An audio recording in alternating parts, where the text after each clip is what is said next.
Friend, এটা হচ্ছে পিসেফ ঘাট।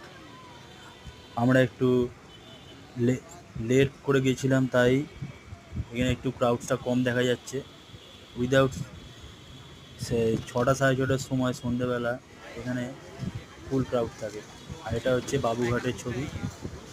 এখানে স্টলে ফুচকা, পাপড়ি চাট, মশলা মুড়ি, ভেলপুরি, এগরোল, চাউমিন, যেটা খেতে চাইবেন আপনারা সেটা পেয়ে যাবেন।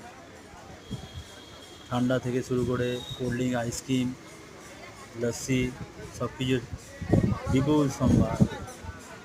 তাই সন্ধ্যেবেলাটা এখানে এনজয় করতে আপনারা আসতেই পারেন, বাবুঘাট বা প্রিন্সেপ ঘাট। চ্যানেলটা ভালো লাগলে সাবস্ক্রাইব করে দেবেন, পারলে একটা লাইক করে দেবেন এবং শেয়ার করে দেবেন। Good bye.